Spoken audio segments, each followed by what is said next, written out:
கடவுள் எப்பயுமே சிறிய கருவிகளை வைத்து பெரிய வல்லமைகளை செய்கிறார். கோலியாத்தை வெல்வதற்கு தாவீது போதும். கோலியாத்தை வெல்வதற்கு இன்னொரு பெரிய பலசாலி அவருக்கு தேவைப்படாது. இஸ்ரவேல் லட்சக்கணக்கான மக்களை காப்பாற்றுறதுக்கு மேய்க்கிற மோசே போதும். இளவரசனாகிய மோசே அவருக்கு தேவைப்படாது. முழு எருசலேமுக்கும் இயேசுவை சொல்றதற்கு பேதுரு என்கிற சாதாரண ஒரு மீனவன் போதும்.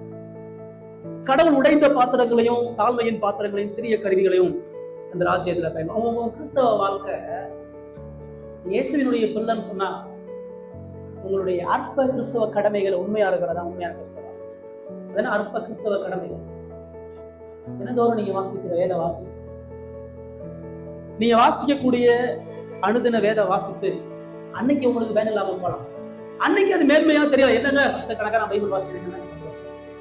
நான் தினந்தோறும் கடவுள்கிட்ட ஜெபம் பண்ணி எனக்கு என்ன நன்மை கிடைக்கும். வாரந்தோறும் நான் ஆராதனைக்கு வந்து கடவுள் என்னுடைய வாழ்க்கையில் என்ன மாற்றம் பண்ணிருக்காரு, எனக்கு என்ன சந்தோஷத்தை நான் கடவுளுக்காக செய்யக்கூடிய கொடுக்கக்கூடிய அர்த்தமான காணிக்க, கடவுளுக்காக செய்யக்கூடிய ஒரு சிறிய காரியம் என் வாழ்க்கையில என்ன பெரிய மாற்றத்தை கொண்டு வரல. அப்படி இல்லை, தப்பு. ஏசு ரொம்ப தெளிவா சொல்றாரு, கடுகு விதை போட்டா வளராது. விதை ஆரம்பத்துல அற்பமா தான் இருக்கும், விதை ஆரம்பத்துல கவர்ச்சி இல்லாம தான் இருக்கும், விதை ஆரம்பத்துல மதிப்பு இல்லாம தான் இருக்கும். உன்னுடைய கிறிஸ்தவ வாழ்க்கையா தான் சொல்றார், நீ உண்மையா என்னுடைய ராஜ்யத்தின் புத்திரனா இருக்கிறேன்னு சொன்னா நீ அற்பமாய் தோன்றுகிற கடமைகளை உண்மையில முதல் மோசையை இஸ்ரவேல் வழிநடத்துறதுக்கு முதல்ல நீ ஆடை ஒழுங்கா மேயின்ற 40 வருஷம் ஆடை எப்படி மேய்க்க நான் பாக்குறேன்.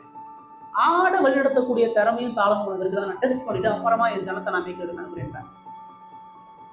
யோசேப்பை எகிப்துக்கு உயர்த்துறதுக்கு முன்னாடி சிறைச்சாலையில அவனுக்கு பாடத்தை கத்துக் கொடுக்குறார். சிறைச்சாலை கைதிகளை முதல் நடத்து, அங்க உண்மையாருன்னு கத்துக் கொடுக்குறார். 17 வருஷம் அவன் இருக்கிறான். தாவீத ராஜாவா அபிஷேகம் பண்ணாலும் 13 வருஷம் அவன் வேலைக்காரனையும் அடிமையும் வழிநடத்துகிறவனாக டெஸ்ட் பண்றாரு. இந்த 12 சீசர்களையும் கடவுள் அற்பமான வேலைகள் தான் கொடுக்குறாரு. அற்பமான காரியங்கள் உண்மையா கொஞ்சத்துல உண்மையுள்ளவங்க அநேகத்துக்கு உண்மையுள்ளவங்க.